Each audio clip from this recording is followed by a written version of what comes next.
we're not receiving information, we go into abstinence.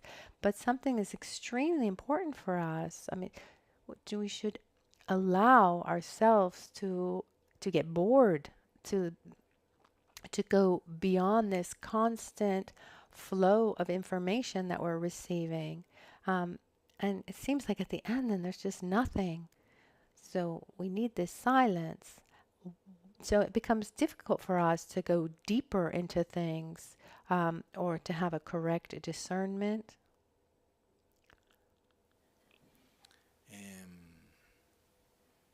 Il percorso del Dharma Is the Dharma path, our path of spiritual growth, requires a level, a relatively a good level of awareness and observation. To create this awareness, we need space. Okay. Io l'altro giorno The other day, I was talking with Zawatama Rinpoche, and he was telling me that when he was at the end of this retreat, where he spent 3 years without basically seeing anyone, just meditating all day, at the end, he developed a sensitivity to art that before he didn't have. This ability to compose, to paint, to perceive the subtleties of things. And this is one of the positive side effects of having created space. If we see great artists, great thinkers, what did they used to do? They would create space. They created these places where there weren't many stimuli, so where they could have ideas. I think about Albert Einstein. To his best intuitions, he said, that it came when he was like in that state of sleep and awakeness. He would take a big, like a heavy metal spoon, and he would hold it, and then he would try to not think about anything and just relax. And then what happens when you're about to fall asleep, um, then whatever you're holding, then you're going to drop it, and then that noise would wake him up. And he was looking for that space, that moment where he was just sleep, almost, that sleep waking. And then we can perceive an intuition that's not superficial, it's deeper, it's less conceptual, and that has a much greater impact on us. per questo che That's why I invite you, generally speaking. Okay, it's important to study and to read and to learn, but we need to also create space. We live in a time where we have this false idea that the more I do, or the more information I receive, the more I receive, the more I acquire. It's a huge illusion. It's a little bit like the image of. I think about a very dry soil, and when it rains after a drought, the ground doesn't absorb that water. We're so bombarded by information that we don't have the ability to absorb them. We need to create this space and give space and time for information to come, and the information needs to be digested, and we need to elaborate, like the kinds of heavy food we eat. The heavy food that we eat takes a lot more energy to digest it and doesn't actually give our body energy. Similar to that, so I invite everyone to be aware how we are nourishing our senses, because when there's that kind of space, very few words can make an enormous difference. sometimes I read these ancient texts that talk about, oh, Buddha said one word, and that person received had a realization. Oh, how is it possible? I've heard the things 20,000 times, and and I'm still here. That one heard something once and had this realization.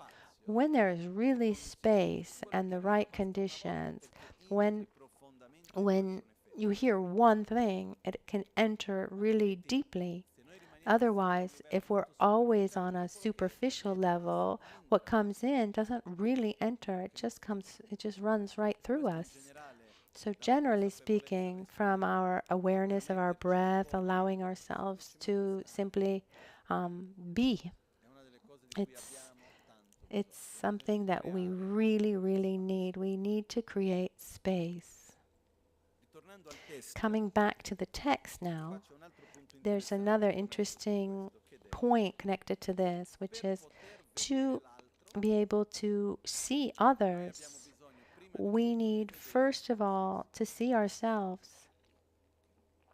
The example that I gave several times was if you put your hand in the hinge of a door, where you have the hinge of the door, and then you start closing the door, I imagine it's very painful. As I have the hand in the hinge, and it's squished and blood is coming out, it hurts so much. How much space do I have to think about bodhicitta and compassion and the goodness, the good of all beings? What's my priority in that moment? I need to get my hand out of the hinge of the door. And if there's someone who's pushing with the other hand, what do I do with the other hand?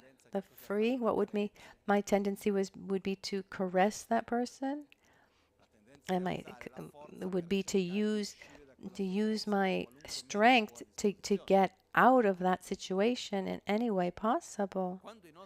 When our basic needs are not covered, when we can't have a minimum amount of wellness with ourselves, it's hard to see the other person. I've seen people who are extremely kind and loving, compassionate, and in a certain moment in their life, they weren't able to connect with others because their own needs were not covered. Their own basic needs weren't covered. And it doesn't mean that that person it doesn't have more compassion or love, but it just means that that person has basic needs to be covered. There are beings who are the exception, where they've reached levels of compassion and love that they can manage differently, but that's the exception. When we're able to see ourselves and we're able to cover our own needs and see ourselves, that creates space so we can see others. Because our fear of suffering, our state of wanting to do everything to do well, that doesn't create space to be able to see others. If we see normally, the very selfish people are people who live in a kind of loop of unhealthy dynamics of suffering. And that's why that along the path we start first by welcoming and loving accepting ourselves, taking care of our own needs, and the next step, natural more or less, the next step to develop is to, at that point, to take care of others. So it's important for us to follow a path, a kind of hybrid, let's say. I take care of myself and I open myself to others. I take care of myself and I open myself to others. So we start familiarizing ourselves familiarizing ourselves with the idea of loving others. But in the meantime, we give emphasis to taking care of our real needs, which means also having the courage, and which is not easy, to look at ourselves in the eyes and to face our own shadows. Because each one of us, has these problems, one in one way, one in another, and I'm convinced that we have in our system, in our psychophysical reality, there's something very, very interesting. This is my own theory. It could be right or wrong. Just say as you want. My theory is this. What happens is when one's body is imbalanced, the body shows us that there's something wrong, and somehow we're trying to show us that there's something that's not going well so that we can fix it. So the function of a symptom of pain is to show us that there's something wrong, not going well. I've spoken many times about these children who are born with this sickness where they have no pain. They don't feel pain. And what happens to them? I remember this documentary that I saw on this. Most of them at 7, 8 years old, they're already in wheelchairs, all broken. One put his hand on on fire and said, look at this. This is so, smoke is coming out. He almost lost his hand because if there's no pain, one doesn't understand that that's not right. So pain is like an alarm that sounds to show us that we're doing something stupid, something wrong, something's not well. Our body, to be well, needs a certain temperature. If it's too cold, it shows us. If it's too hot, it shows us. If we need food, it shows us, etc., etc. What happens? The symptoms are precious, they're important, to show us that there's something that is not balanced, based on some kind of behavior. I'm convinced that the same happens also on a mental and an emotional level. At a certain moment of our lives, we live something badly.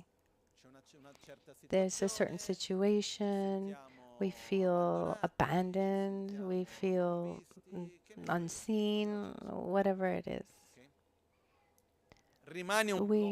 There's an inner block, something inside that's unresolved, a kind of wound, inner wound. Use the name that you want to, trauma, whatever.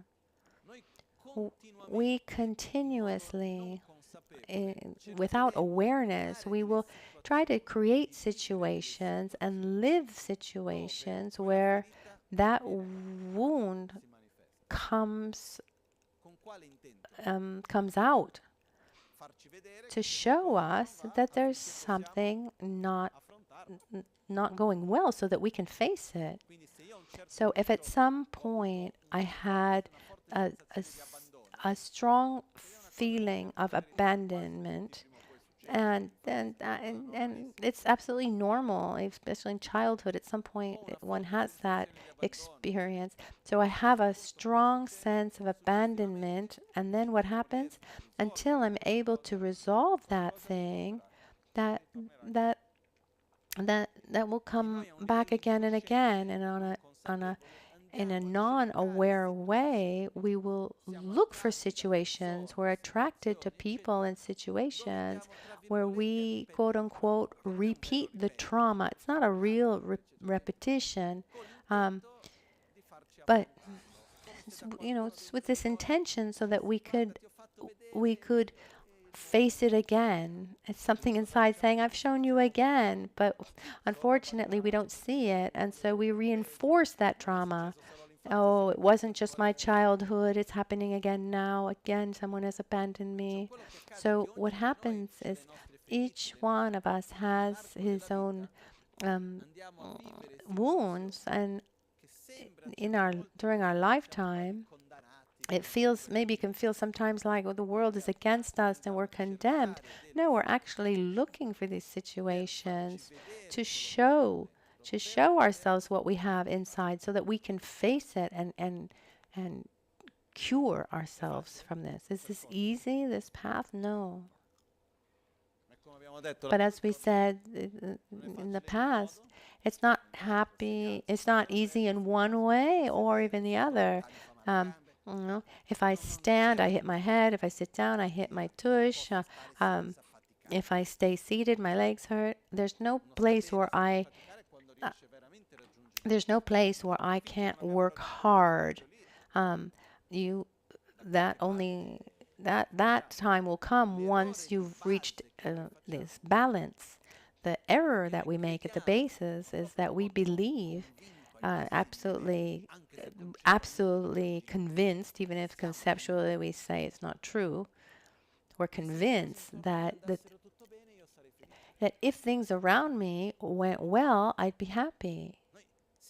We're convinced at the basis that if I could have what I want, avoid what I don't want, and hold what I love, what I like, and then I'd be happy.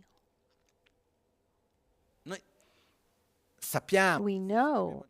I mean, we've faced this argument, this subject many times. We know that it's a lie, but we need to do a deep reflection and recognize that as long as I don't have inner balance, I will live the world without harmony. And there's a solution.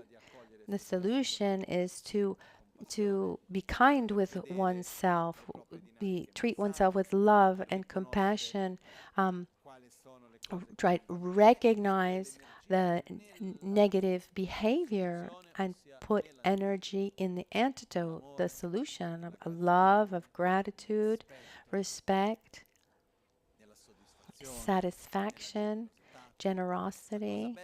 What's beautiful is when we put energy into these positive aspects, then naturally that diminishes the other side. Even if I don't specifically recall that trauma of the past, if I cultivate more gratitude and more love, more respect, more stability, more joy, etc., naturally it counter opposes everything. So when you generate light, darkness naturally disappears. So our spiritual path is made about seeing the shadows, but it's made mostly of putting energy into creating light and not just pointing our finger at the darkness. Once we recognize that at the basis of our suffering, there's this obsession with self-gratification, this selfishness, self-centeredness, then energy needs to be put in love, in compassion, in seeing others. And even maybe people say, oh, Lama, okay, but it's kind of false. I'm saying, oh, may all beings have happiness and its causes. I love all beings, when I don't. It's true. Ci sono due cose qui. There are two things here. Si porta il risultato. We bring the result into the path. You do as if, so that little by little you become. Another aspect is it's hard to get from 0 to 100 or from 100 to 0. To get from 100 to 0, we need to get to 1, 2, we have to go 0, 1, 2, 3, 4, all the way to 100, and then vice versa. It can happen, for example, one realizes that when doing something positive, helping someone, then maybe there's also a little bit of one's ego, this attachment of being the one who helps. Okay, but then there's also sincere compassion. There's also sincere love. Maybe it's 10% love and 90% self-centeredness. That's possible, or the opposite. But what's important is we should recognize both to be able to, little by little, nourish the virtuous part and little by little weaken the unhealthy part. If we expect to be already arrived, let's say, it's just not going to happen. So going back to the test, developing altruism, exchanging oneself with others, this is one of the most important tools that we have on our path. Now, as we read the text, we'll understand. We should do it with clarity about what we want to be, without the weight, without the expectation of already being arrived. I can come to you and say that's how wonderful it would be if you were like this, but I don't have any expectations that you need to already be that. No, you have your path. I respect who you are, and I try to help you become who you can become. So, going back to question number 9. Yang dakshin jegum she sombe jelu yang kain suke randang pake shen nibos jewala mikpa töba yinams tele shen chigyos tambo yina tei gomba kain niba yina damga terang kains. Il significato dello scambiare, no. Moreover, what is the mode of exchanging based on the teachings that says meditate on exchanging oneself with others? Is it to focus on exchanging oneself, like this side for the other who is on the other side? Or is there another way of thinking about it? If it were the first way, what would be the idea? What would be the idea of that? What would the idea of that option be? If it were the second way, then what would that instruction be? The answer: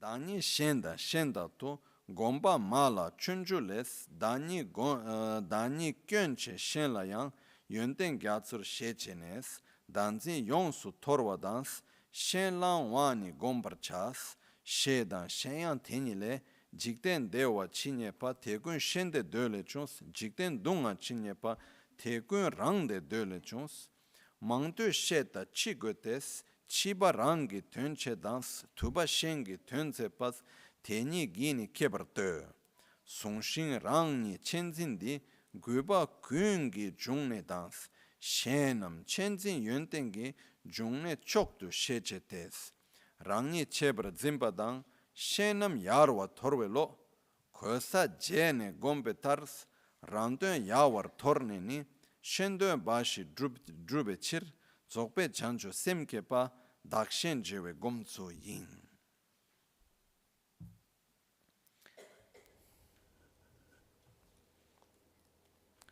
Risposta numero 9. The answer number 9. The meaning of exchanging oneself for others does not mean that one meditates on oneself as the other and the others as oneself. It's rather, as suggested by Shantideva in his Bodhisattva's Way of Life in the Bodhisattva Charavatara, having seen the faults of cherishing myself and the ocean of good qualities of cherishing others, and altruism Is it here in the ocean of good qualities of taking care of myself? I should completely forsake this self-cherishing and become familiar with cherishing others. Ma vuol dire And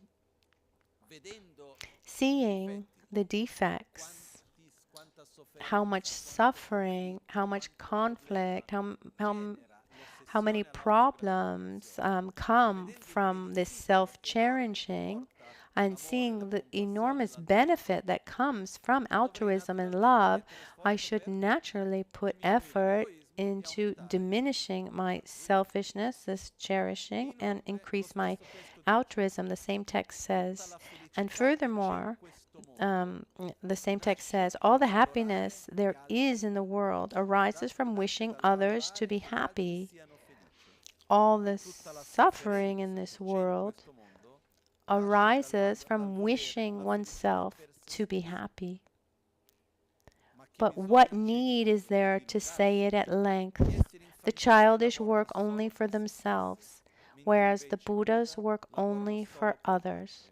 Just look at the difference between the two. As it has just been said, knowing that cherishing oneself is the source of all ruin and cherishing others is the best source of excellent qualities, then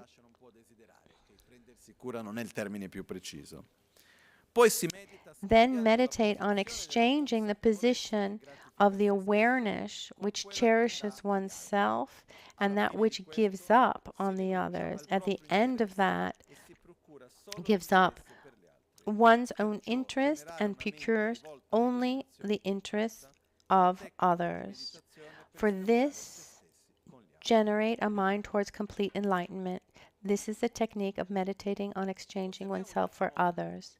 So let's just think about conflicts that we live in our lives. Think about 3 conflicts around in our surroundings. Now think about larger conflicts on a social level, and then maybe on a global level. Are you able to have some example? Now put all these conflicts on the side. Let's make a mountain of all these conflicts, the problems that we have with people near us, the problems in family, at work, social problems, wars. And we make a huge mountain of conflicts. And we look at them and we say, how are we going to resolve that? It's very difficult, isn't it? I mean, it's hard to resolve a difficulty with the person we live with. Imagine global problems, conflicts. But just imagine for a moment that if at a certain point we could just push a button and turn off this self-cherishing, this obsession with self-gratification of all people. So just everyone involved in that conflict were able to give value to others in the same way that they give value to themselves. What would happen to that mountain of conflict? Is it sustainable, or does it just fall apart? There's no conflict, there's no war, there's no problem that is not caused at the basis with this self-cherishing, this obsession with self-gratification. Then when we think about moments of deeper happiness or love or joy, what are those based on? Affection? What's more beautiful? Receiving love from someone or eating something tasty? It's almost offensive to ask the question. It's obvious. It's obviously to eat something good. Often that's how we are. We give more importance to our pleasures, to something deeper. But when we give love, affection and love, it brings so much wellness. Also on a chemical level, you can understand that. Pleasure, dopamine, it's something that comes and goes. And the higher the peak, the more dramatic the fall. So instead, what kind of hormones like oxytocin, that comes from looking someone in the eyes or feeling affection? It's a sensation of wellness that continues, that is sustainable. It's not an exaggeration when Shantideva says that everything positive, everything good in this world comes from wanting the happiness of others without excluding others. But love and compassion comes from that. And every state of suffering and conflict comes from this self-cherishing.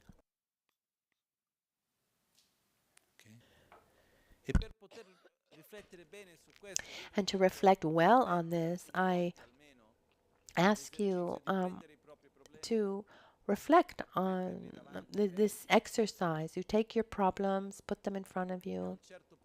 At a certain point, allow yourself to to imagine these problems if there was no more this self-cherishing. If if others gave as much importance to others as they do themselves, if you'd see that most problems and conflicts, they just don't hold water. So before you exchange yourself with others, first you need to familiarize yourself with the idea that selfishness is horrible. And the more obsessed I am by the I and the my, the more fragile my happiness is. The more I'm able to see others, the more importance I'm able to give to others, the more stable, less fragile is my state of well-being. So the starting point is, selfishly speaking, it's better to be altruistic, and not because we do this, because we don't do this to then be rewarded. You should be an altruistic person because then when you die afterwards you'll be taken care of by the Buddhas. No, I mean, none of us need to be a good Buddhist. We're not here to be good. We're here to follow a deep and profound path to better ourselves and help others. And this process helps us look inside with a certain sincerity and see that maybe it doesn't mean anything for someone else, but see if this makes sense. The more obsessed I am with the I and the my and what I want and when I want it and how I want it, the more fragile I am. And the more I can include others, the more balanced my happiness is. Without this expectation that the other person needs to already be well, the more I'm able to love someone. And here there's a point, I don't know if it's the case to talk on it. Okay, yeah, let's open up this subject. Because the text says, but what need is there to say it at length? The childish work for themselves, the childish, the immature, so immature And immature would be a better translation, because sometimes the child can be even more mature than us. So the immature who are um, obsessed with this self-gratification, and they're in the middle of the suffering, they work for their only interests. Instead, a Buddha dedicates himself for the common good. Who's better off? In my life, I've I've met people that seem to me to be very selfish, and other people who seem to be very altruistic. The ones who were more loving and generous and altruistic, they were extremely happy. It's true, Lama Ganchen was always well. It's true that Lama Ganchen had so much patience and was so loving. Um, but but um, but everyone, everybody loved him. It's not that he was well, and then as a result, people like, no. So someone who has this open heart is normally well. Is what is So which one works better for you? You know, a closed, obsessed heart with the I and the my, or one that's open to others? I mean, you already have your answer here. That which one works better? There's something I wanted to add, but it's slipped by me.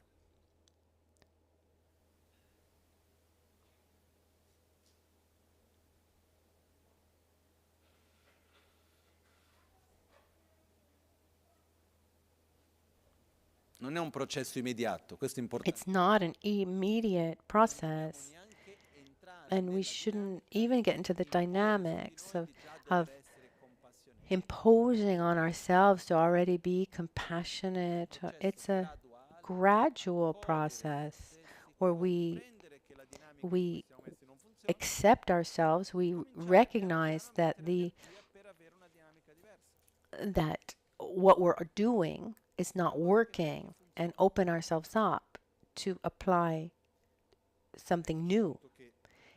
And the point I also wanted to bring, something very important.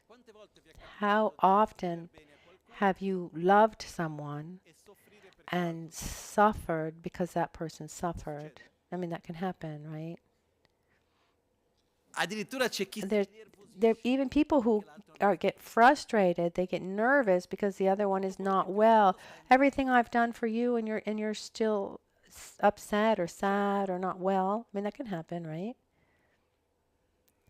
But imagine a Buddha, a great bodhisattva, a being who has an enormous compassion towards others and looks around the world. So should these beings be joyous and happy, or absolutely frustrated? I mean, following our logic, where one is upset every time the ones we love are unhappy. So these beings should also be should really be the beings that are like the most frustrated and suffering that exist if we follow our logic. But here there's a fundamental point that we should remember.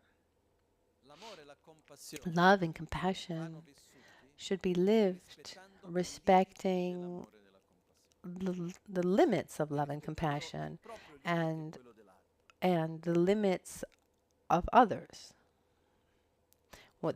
One's own limits and the limits of others. No matter how much I love you, I cannot make you happy. No matter how much compassion I have for you, I cannot take away your suffering. I recognize my ability, my power, which is not little, my ability, my power to interact with you, but I can't do anything else. It's part of my process of compassion to respect your time, your process, respect your karma, which means respecting your own processes and timing. Compassion that imposes that imposes on others to already be well is an ignorant compassion. I mean, that exists too. Compassion ideally should be followed together with wisdom. Wisdom in this context means understand that we're living an interdependent reality where everything is the way it is because it's a result of the various interactions, causes, and conditions that have come. Because if someone comes to us and say, you shouldn't be like this, what would our answer be? Well, if I'm like this, it's because I can.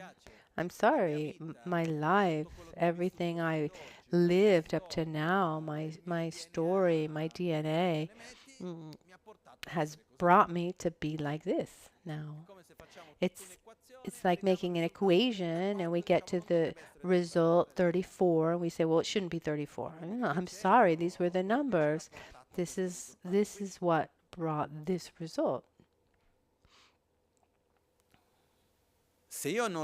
If I'm not able to accept this and welcome this and keep on blaming, and not realizing that every number every number is part of that equation, and so the equation is 34, and I can interact and I can keep on adding, subtracting and dividing and multiplying. I can keep working on that equation. So, and every number of an equation is the result of a very complex equation, and so every interaction is a number of that equation. So the equation of your life, my interaction is a small number that interacts and brings a change in one direction or another. When there's total awareness about this, bringing to a level of humbleness, because we don't have the expectation for the other person to be in a certain way, but we have this awareness that we have only this ability to interact, and makes me a small part of the equation of your life. The words I say, the thoughts I have, the actions, the things I do. So I see you suffering. I don't want you to suffer, but I have total respect for who you are, your process, your path, and not having the expectation that you have to be well. I don't become frustrated. To help you understand this better, when there's someone someone's suffering, someone we love very much, but but we're able to have through a logical process understand why that person's suffering. I think that we accept it better. It's much harder if we see someone suffering and we can't understand why. Instead, if we understand that is a result of all the causes and conditions of that person, and we have this enormous power to help this person by interacting, but we don't have the power to resolve this problem. That I think is that brings to a wise compassion, a wise love, which is also very humble, because one doesn't expect the other person to be in a certain way. And this brings us to having tremendous compassion and love without feeling frustrated. Is that clear? E questo nel nostro piccolo dobbiamo In our small way, we need to little by little try to remember this. And it's important to be able to do it with others. First of all, we need to do it with ourselves. io devo poter guardare me I stesso need to be able to look at myself and say, I'm like this. Why? Because my whole story, all the choices of my path, the interactions of the path, the people I've met, everything that my life has brought to me, everything that's happened up till today has brought me to be the way I am, who I am today. But I continue to interact, and in my choices, in my thoughts, in my words, I'm in this present moment, I'm constructing my present and also constructing my future. No one is condemned in one way or another. And no one is free from his or her past either. So we need to do what we need to do, but with what we have. But we can do so much. And when we can have a little bit more awareness, then we can also stop imposing onto ourselves what we should be or what we shouldn't be. Instead, with affection, we accompany ourselves to be what we want to be. Is that clear? E qui anche la And chiave this is also the key to not fall into a sense of guilt.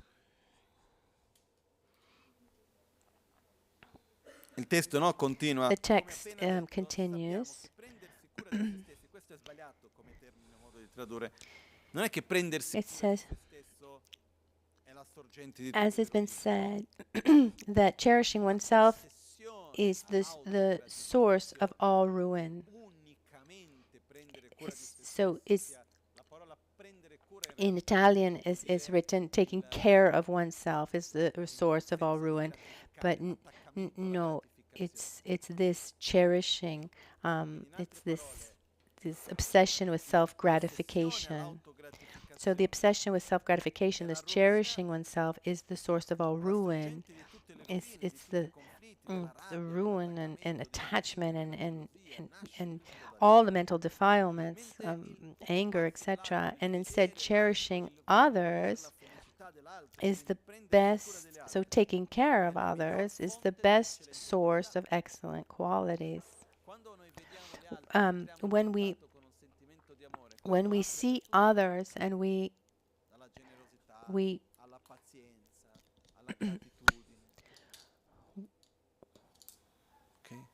Perciò si medita. So we meditate. So then meditate by exchanging the position. Then meditate by exchanging the position of the awareness which cherishes oneself. What does that mean? And which gives up on others. So today we have this obsession with self-gratification, this strong attachment to my happiness and this not wanting to suffer. And we take that and we direct it to others. We allow that feeling to expand.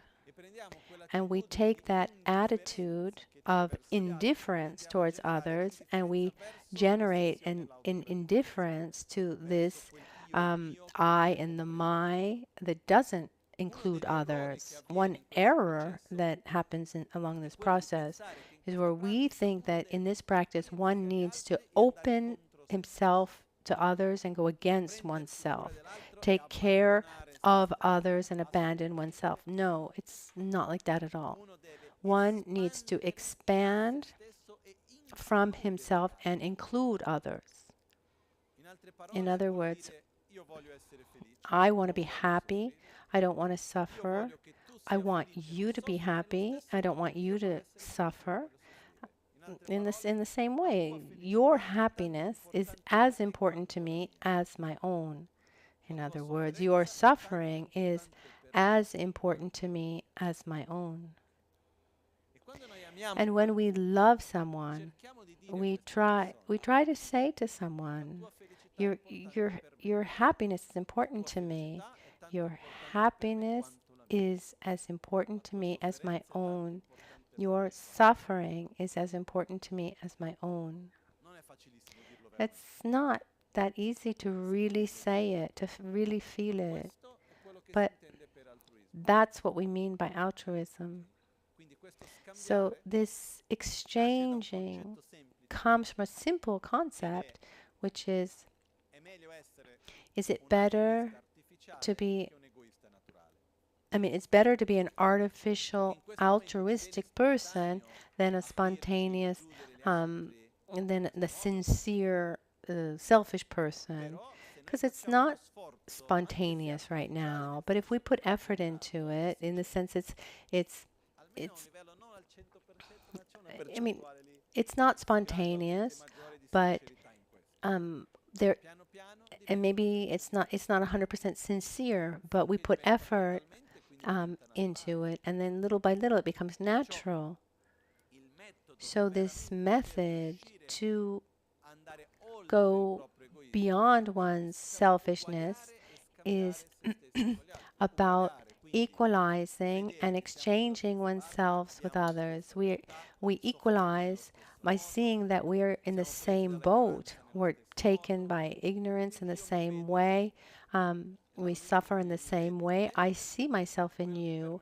And once I see myself in you, that allows me to open myself up to you. I start seeing you, and I feel your happiness is as important to me as mine, and your suffering is as important to me as my own.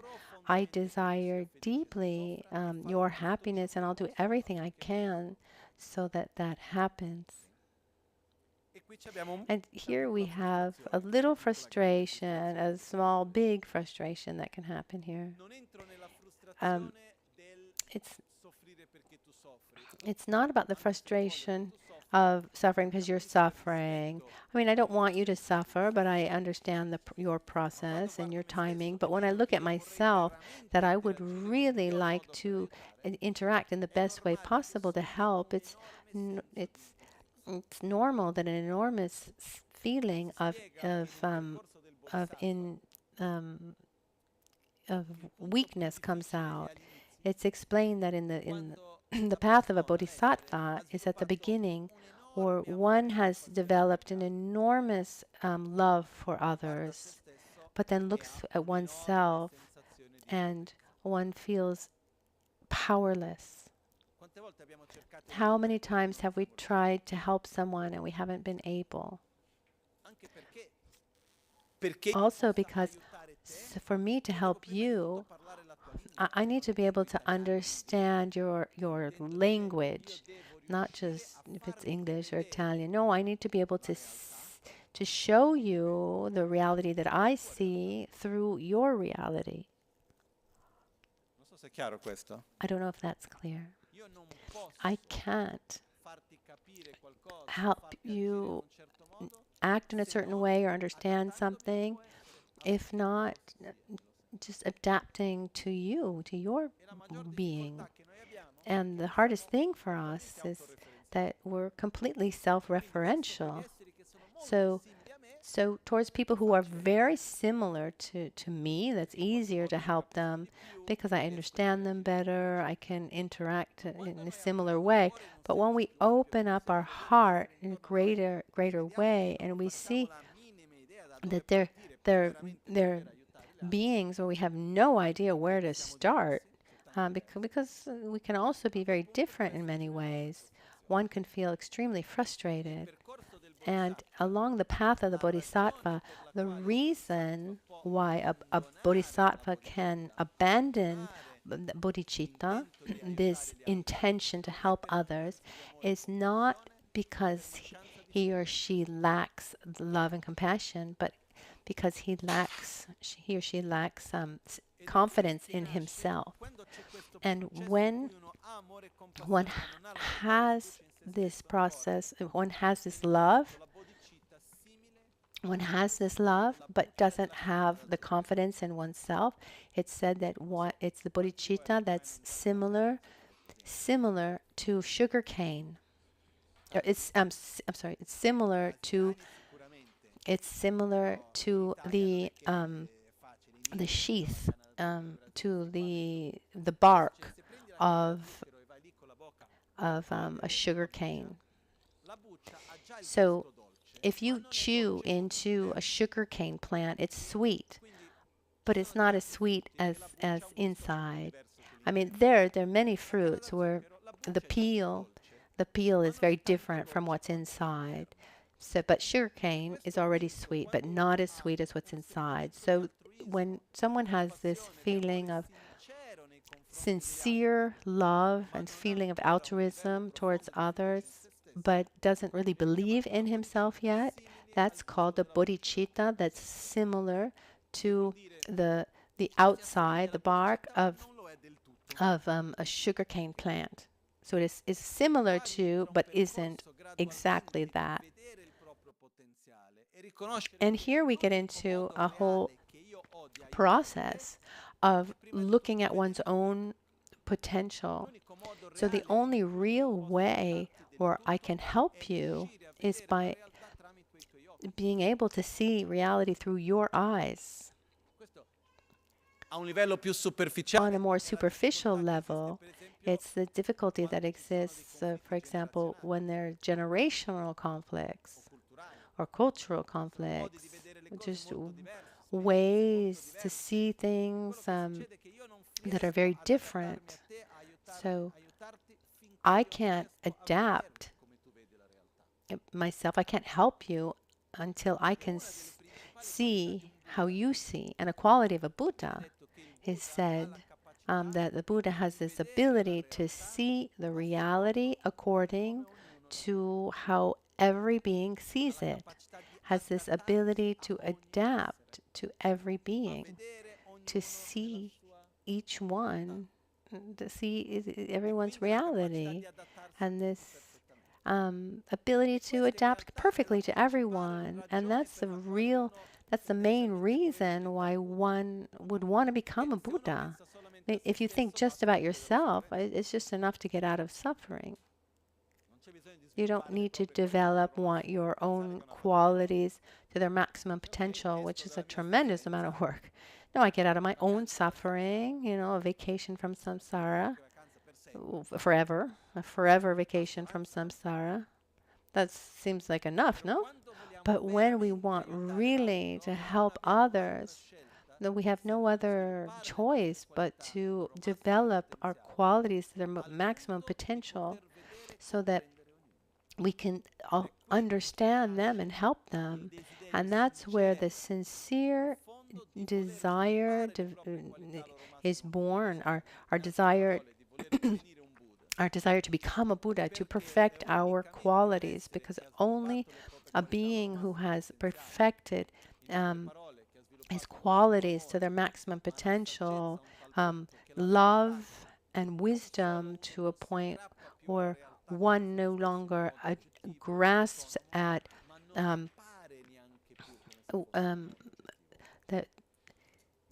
that phenomena don't he doesn't grasp at phenomenon as being inherent, but they don't even appear to him as being like that. So guided by this deep compassion, one says, I want to become a Buddha for that. So bodhicitta has two parts to it. This desire to help others and the desire to help oneself to be able to help others. So as it's said here,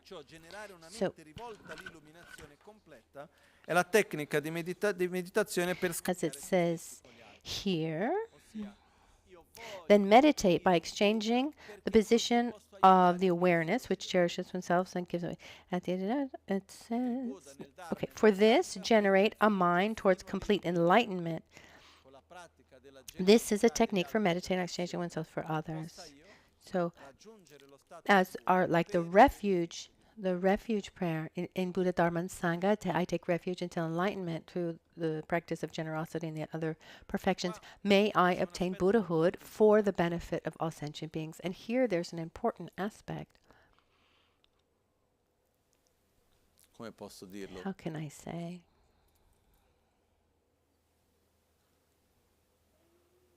Quando When vogliamo bene a qualcuno, when we love someone,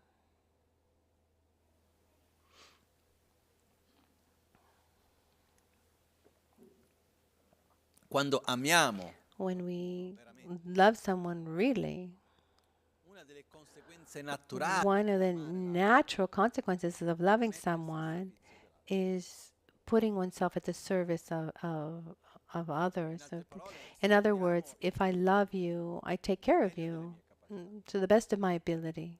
io non sono più I'm no longer indifferent to you. mettersi a servizio So, dell'altro, putting oneself at the service of someone che io cerco means nel miglior I modo try in the best way possible fare quello che ti to aiuta a star bene. to do what helps you be Però well. se abbiamo tanto freddo, But if we're very cold and I see that you're suffering from the cold and I want to help you, io prima di tutto devo first of all, I need creare un to posto be able to caldo. create a warm place where I could take you. È un po' come per A dire, little bit like io vedo saying, che a te if I farebbe molto see bene that meditare, it would be really good for you to meditate, io prima devo imparare a first meditare of per all, aiutarti. I need to learn how to meditate to then be able to L'essere help che è you. molto arrabbiato So a non very riuscirà angry ad aiutare person l'altro essere will meno never be able arrabbiato. to help another being be less Se noi angry. vogliamo If aiutare we want to qualcuno help a someone raggiungere un to certo stato, reach a certain la state, prima cosa the che dobbiamo first fare è thing that we raggiungere need to quello do stato is to noi reach that state ourselves. stessi. Ok? E non è un atto egoista, And it's not an act of selfishness, and it's about putting oneself io mi metto al servizio tuo, però at the poter dare a te service. prima devo avere. So I put myself at at your service, but to be able to Se io serve non you, sto bene, come to faccio a give to servire gli you, altri? I need to be able to have. If you're not well, and I'm not well, how can I help you be well if I'm not Ed well? è un qualcosa And che, it's come posso something, dire, how can I say? è molto sottile. It's very subtle. Certe volte Sometimes possiamo cadere nella we trappola can fall into the trap del pensare of che ci mettiamo a thinking servizio that degli we are altri, serving others quando in realtà when actually è principalmente di it's noi stessi. we're serving mostly ourselves. Non so se è chiaro questo. I don't know if that's clear. Nel senso che, In the sense io that, voglio diventare oh, I'd like to become a sì, avrò Buddha. voglia a uscire e non soffrire più. No, maybe what I really want is just to not suffer and Possono and, tutti gli and esseri get avere out of the felicità e suffering and soddisfazione. never suffer again. May all beings have the happiness in this Invece, causes. quando noi Okay. riusciamo No, instead, when veramente we're piano really able, little by little, aprirci to verso gli open altri ourselves up towards others e passare per and questo processo che la tua felicità è go importante through this process e io of sento che your io happiness being voglio as fare quello che important posso, to me as my own, però and quello che io posso oggi è with this limitato e intent voglio of star meglio per poter wanting darti. to help you, and with the recognition that I'm limited A questo now. punto il And at prenderti that cura di me point, I vuol dire realize prendere that cura di te. taking care E of prendere me is cura di te taking vuol care dire of prendere you. cura di me perché la And tua felicità è taking tanto care of you is importante also taking quanto care la of me, mia. because your happiness is La as tua important to me sofferenza è tanto as my importante per me own, and quanto your la mia. Quindi suffering quando is faccio qualcosa important per to me te as lo sto my own. facendo So when I'm anche doing something for you, I'm doing something also for come per dire myself. una It's like madre saying a mother con tanto with amore verso il so suo much figlio, love verso towards la her sua own figlia. child. Immaginiamo Let's imagine che il figlio, la figlia that si the trova in una child situazione di is forte pericolo, in in a state of great una lì danger, sta in una situazione molto piacevole, and you're there, prende il sole maybe quando you're vuole, there, massaggio, getting massages and taking sunbathing on the beach. immaginate il momento di Just spiaggia imagine, più piacevole possibile. imagine you're on the beach in the Mentre sei most lì nella spiaggia pleasant, pleasant experience piacevole ever, possibile, c'è quella persona and che then tu hai un enorme amore come un figlio, there's una figlia, someone che si sta annegando nel mare. that you love, like a child Cosa è più difficile? who's drowning there in the Tu non sai sea, nuotare, and you don't know how to swim. quindi hai paura di entrare nel So mare. you're afraid of getting into the Cosa è più water. difficile? So what's harder, Rimanere lì a guardare staying la there and spiaggia watching that person suffer, o buttarsi or nell'acqua per cercare di salvarlo? jumping into the water trying to save that person? what would be more difficult? I think it would be more difficult just to stay still. If you go to save that person, is it an act of sacrifice, or is it also for me? Because your happiness is important to me too. Is it as important to yourself, oneself? When you're able to observe the impermanence of phenomena, for example, and can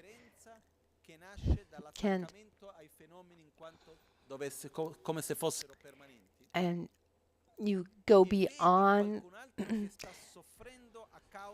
and you go beyond this attachment that you have,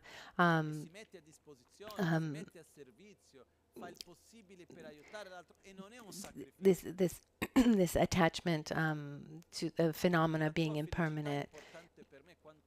And then you see someone who is suffering based on his wrong view and ignorance. If you're able,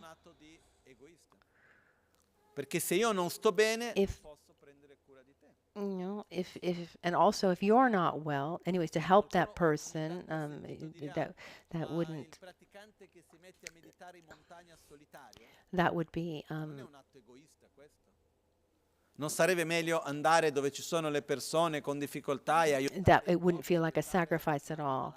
And also, when you're not well and you need to take care of yourself, that's not being selfish. You know, if you need to meditate, you know, like people say, you know, maybe going and closing yourself up to meditate in the mountains, then,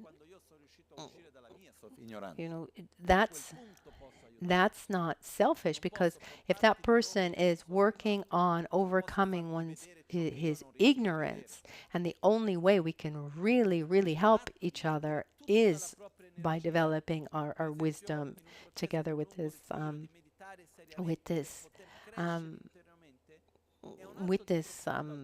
love. It's an act of tremendous altruism, dedicating oneself to overcoming one's ignorance. So here too, if you are meditating to seriously overcome your ignorance, that's a process of self-love in order to help others. So here we're really getting beyond this duality of what's good for me is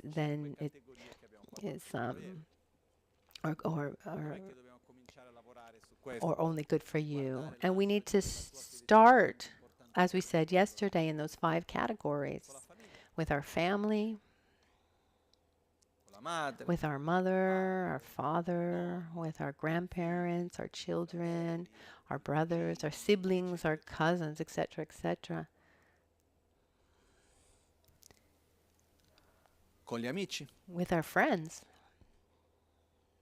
le persone con cui conviviamo, the people with whom we share our lives, or also the ones, our acquaintances, like our neighbors or our co-workers, and people that we are involved with in our daily life, but are not friends or family. Allow ourselves to go beyond our own selfishness and say, if I love this person, I'm not going against myself. Allow ourselves to do that. And there are other 2 categories, which are, you know, is the working, and the other 2 categories that we need to work on are the people that we have aversion, people that we have aversion to. In the first case, and we have a reason because they did this or that and the other, and we treated them well and they treated us badly. Or the last category is a group of people we would say we have a karmic aversion to. We have aversion, we don't know why. So maybe or maybe maybe that person also represents something negative for us, and even though we don't know this person. Or think about a public figure for whom you have aversion. Ricordiamoci Let's remember how important it is to judge behavior and actions and not the people, not the person. Because if I judge your behavior, I can say, this way of speaking, this way of doing, these choices are terrible. They should be changed. But my aversion should go towards the actions, the conduct. If I generate on the person and say that person is evil, then that aversion goes to the actual person. That's not right. So this process of exchanging oneself with others is one of the most powerful methods that exist. And there are two lineages to develop this love. They both come from Atisha. One comes from one from the Shantideva, one from Nagarjuna. So they're called the 7 causes and results, or the 7 causes and 1 result to develop bodhicitta. And then this technique of equalizing and exchanging oneself with others. So both of these, they're very similar, but the main difference is the practice of equalizing and exchanging yourself with others is more direct, while instead there's a natural process of seeing oneself in others. Starts from creating closeness with other beings, feeling gratitude. From gratitude comes empathy, and then sympathy, and then love, and compassion, and from compassion, altruism. The difference is that empathy is I see myself in you, so I see you, and so in sympathy, like friendliness, like I'm happy to be with you, and love is I want you to be happy. Your happiness is important to me, and compassion is your suffering is important for me, and altruism is your happiness and your suffering is as important to me as your happiness and suffering is as important to me as my own. And the result is bodhicitta, that I want to get out of this cycle of suffering. To be able to help you. I want to become a Buddha to be able to help you to get out of this cycle of suffering. In other words, I want to develop myself to help you. In simpler terms, almost, what's important for us is, first of all, recognize the similarities that we have. Be very careful about protecting ourselves from creating distance between ourselves and others. It's interesting to see how even when there are many, many, many similarities, often we can focus on their differences. But it's when I see similarities, I allow myself to see you. I don't know how to say.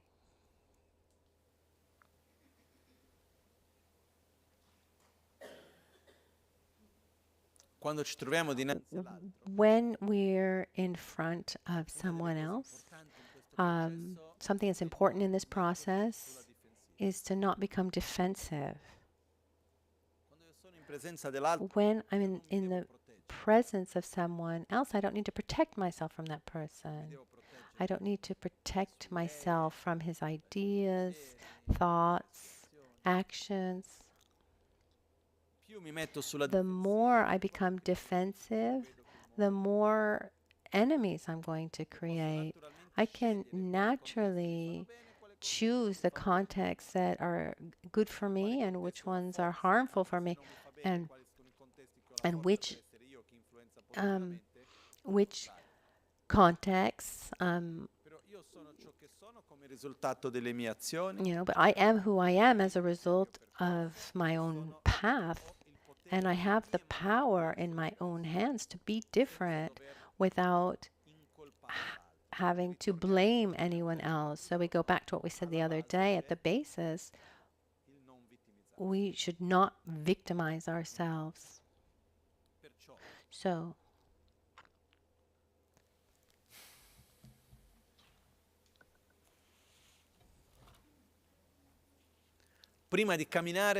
before walking, we need to give ourselves a direction.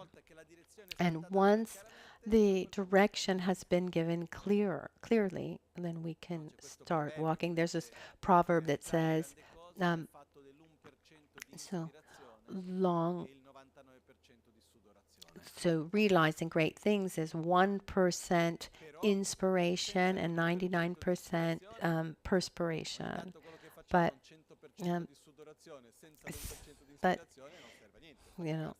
just to work for nothing is useless. So it's like going on retreat in a mountain cave in isolation without having a spiritual path. It's clearly a clear spiritual path that's just suffering for yourself and for others. We need a direction. Question number 9 shows us the direction. There's no final result yet, like how to get there, but it gives us the direction. That's the faraway point. Like, I want to get there. So what's this faraway point? Loving oneself and loving others in the same way. Developing a deep state of altruism, going beyond the duality of ourselves and others, and developing bodhicitta. This is the horizon, the profound and high objective that we want to reach. Now that we have the clarity about this, the next question will be, how do we get there? And if we were to summarize this in just a few words, would be by training, repeating. Our being is made of habits. So physically, mentally, we're made up of habits. The more we repeat something, the more natural it becomes. So once we give ourselves this direction, I want to be altruistic. I want to transcend selfishness. This is my direction. So now we need to start walking. We need to create that familiarity. Now, question 10 and the ones after it is about how to do that, and it's about meditation. I remind you that meditation is a translation from Tibetan that could be better, because if I said to you, meditate on altruism, what do you understand? What should you do if I say meditate on altruism? It's like reflect on the meaning of altruism. Well, it has nothing to do with that. To meditate on altruism means I need to induce a state of altruism to familiarize myself with this state of consciousness. So the more correct translation of Gom from Tibetan would be familiarize yourself with. This is the process of repeating and repeating until it becomes spontaneous and natural. In Tibetan, the same word that's used to meditate is also used to familiarize himself. So the more correct term would be not to meditate, but to familiarize yourself. But we use this term meditate, and we imagine an action in addition to reflect on, because you can say, you could also be, yell at someone and say, meditate on what you've done, reflect on what you've done. But today, when we say meditate, we imagine this action of sitting down and in silence, breathing in a certain way. But that isn't meditation in its real way. Here, gom, we mean to familiarize. So to familiarize myself with something, I need to bring my mind to that state of awareness, and I can use the meditation. I can use breathing, etc. No, I want to familiarize myself with a mind of altruism to such a degree that it becomes absolutely spontaneous. In other words, why does advertising work? Does advertising work or not? Yes, it's one of the greatest, one of the biggest businesses in the world. It works because we're made of habits, and we see something and we repeat it once, twice, 50, 100, 1,000, 50,000 times. Little by little, it permeates us. It gets in. If there's some kind of symbol and then a writing, it says enjoy, we know what that product is in that cursive. But what's crazy, even though we know it, we fall into this trap. So most Dharma could be like a virtuous advertising where we're repeating. It's the advertisement of altruism and love, where you repeat it again to yourself again and again, so that gradually you can have more familiarity with that. And then there's the part of conduct to apply to every day. But first there's this process. To be able to do it well, one needs to create space. There are two things that take away this inner space, that keep the mind from resting on an object. In Tibetan, they're called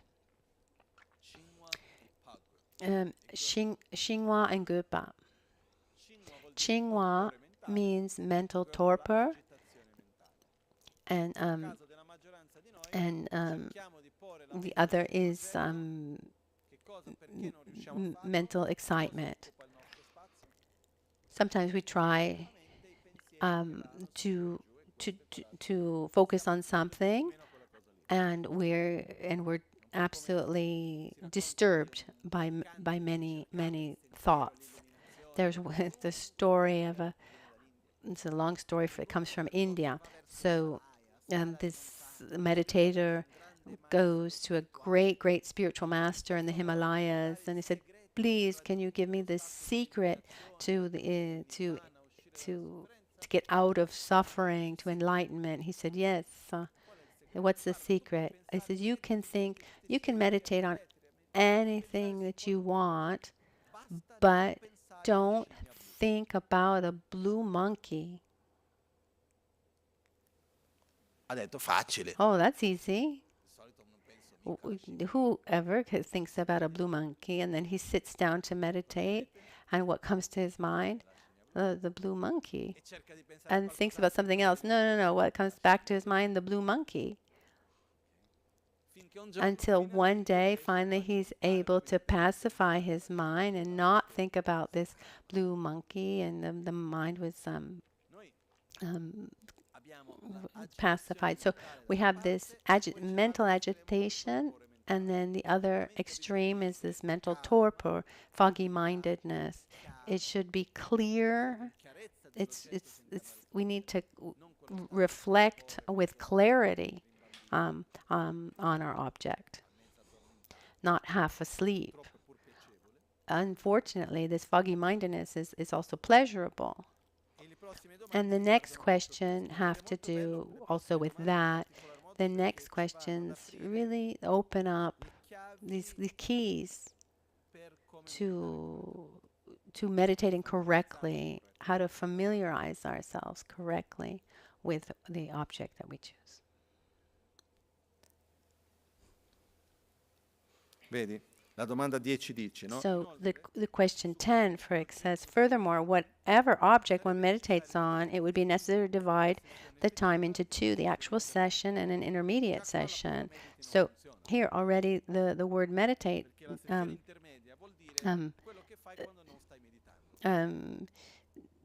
doesn't really work, because the session is when you do a formal meditation, and the intermediate session is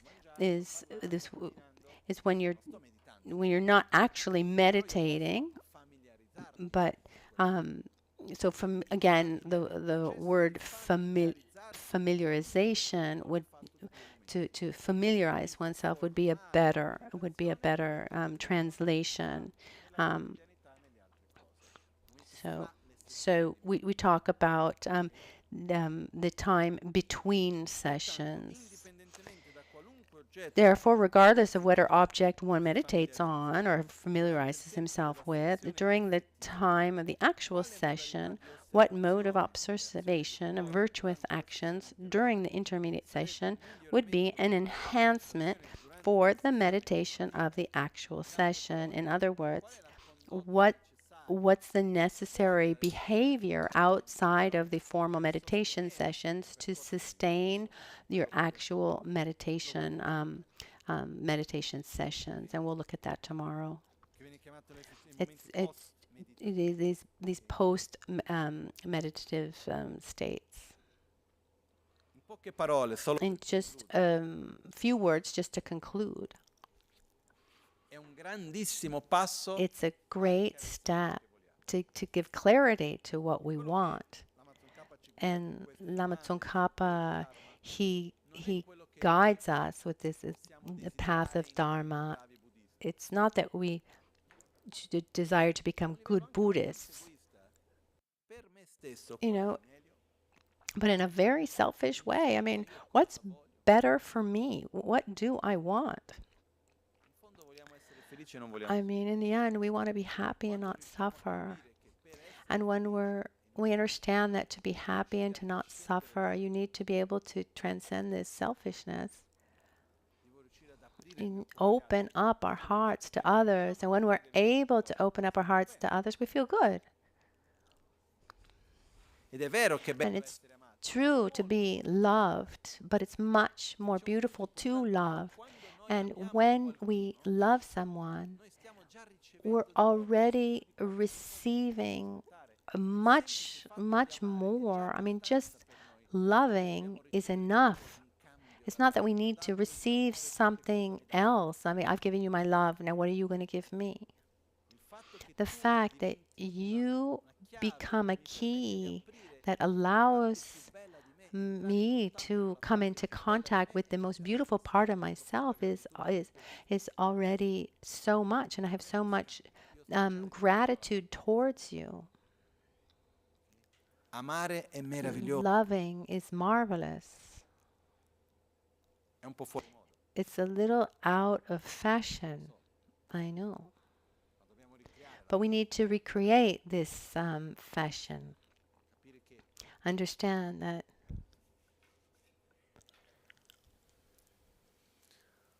it's useless to stay in this position of victimization and say, oh, this is such a difficult time and the world is in such a bad state and the wars here and those people here. Of course, there's so many difficult situations, ugly situations, but my question is, in my life, in my interactions, my daily life, what am I a part of?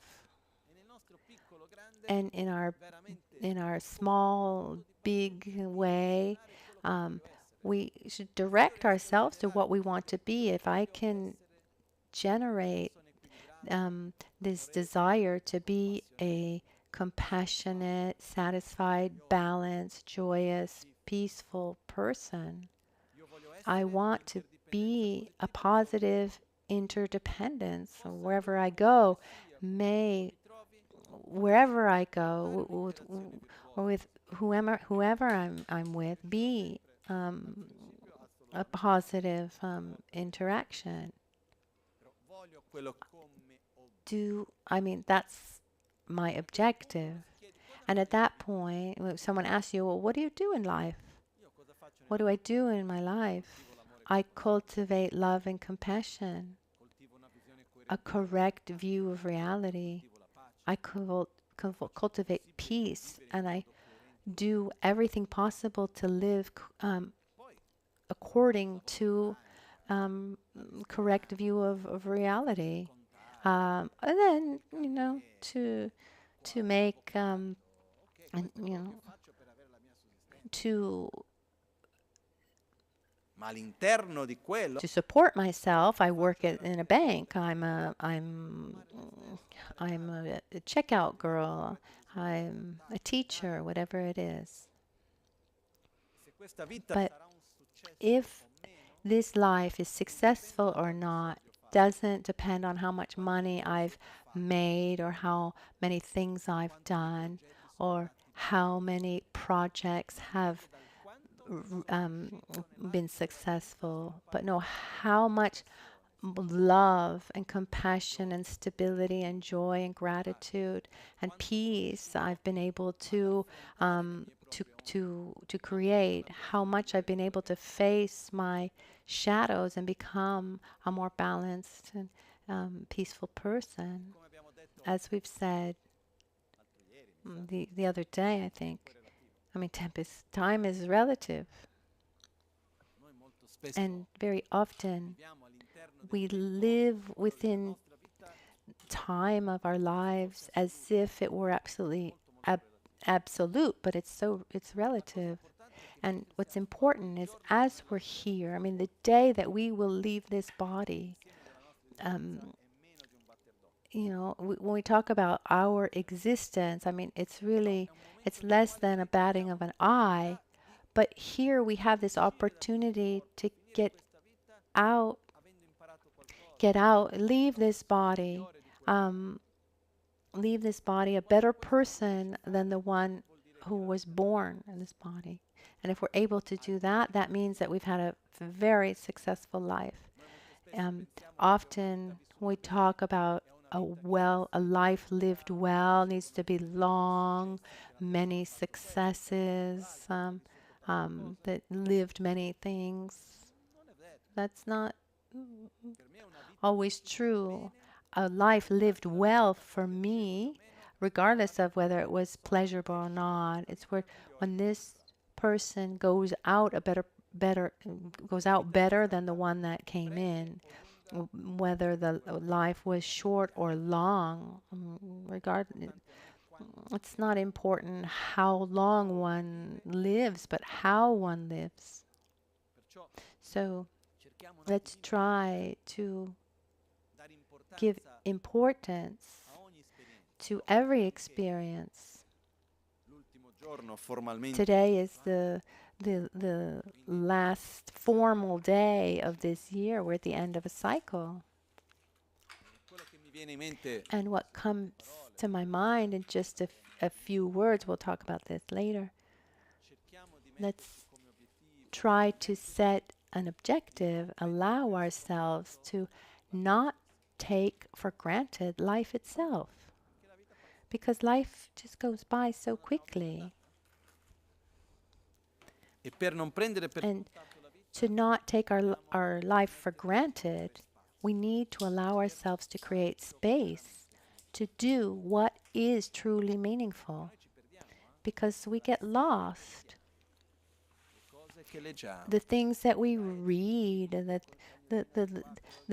all the thousands of little videos of cute dogs. How often have you gone into deep meditative samadhi with your phone in your hand. A me mi capitò una volta. It happened to me once. I said, okay, never again. And every once in a while it calls to me.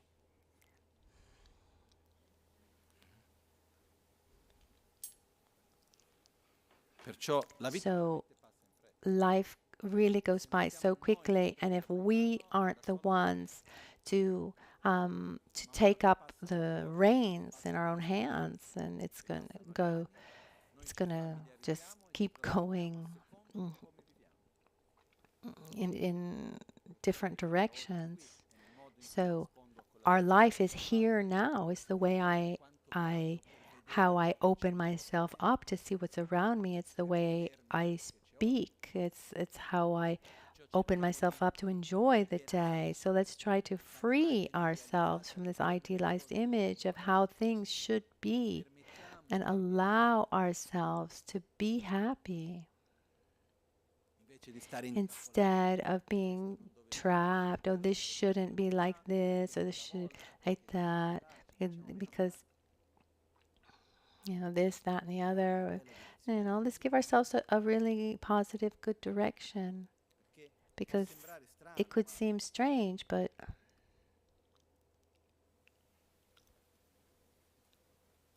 noi abbiamo tutte le carte in re. we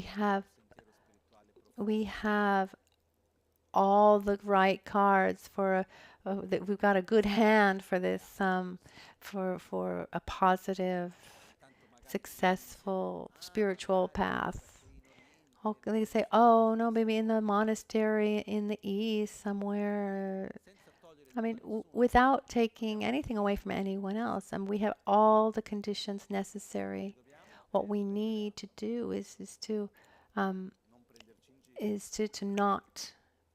We need to take stock of it, create space, be sincere, so that we can practice sincerely, familiarize ourselves sincerely what's good for us and abandon what's bad for us. And then, of course, there are problems to resolve and wonderful things to live. There are things we like to eat, other things we don't like, various things. And as years go by, our life, our body, we need to take more care of our body.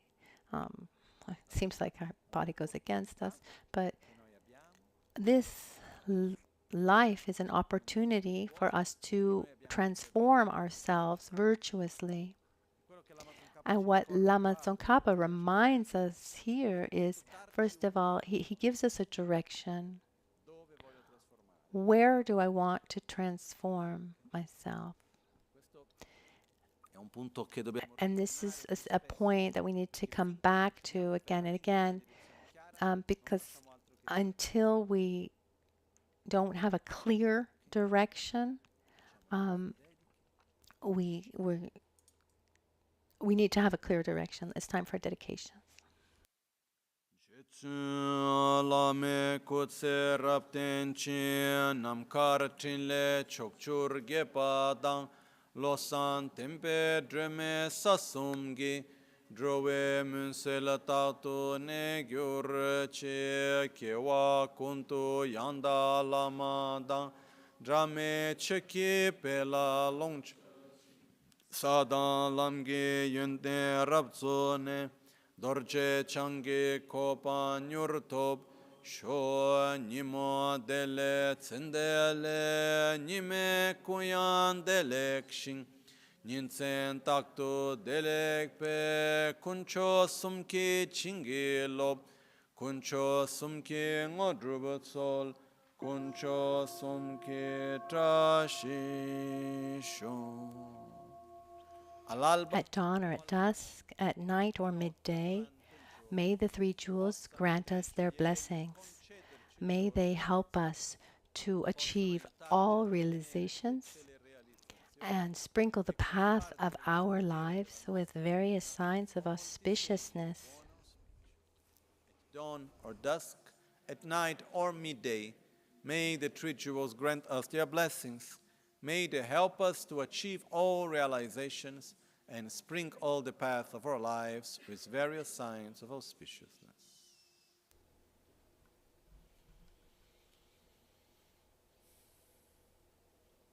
Oma ahun, temba lame sangye rinpoche, kyoba lame tamcho rinpoche, trimba lame gindu rinpoche, chiamne kuncho sumla chöpa. Buon appetito e ci vediamo più tardi. Pomeriggio c'è Lama Caroline e poi dopo, no, oggi c'è cena di Capodanno, oggi è 31 dicembre.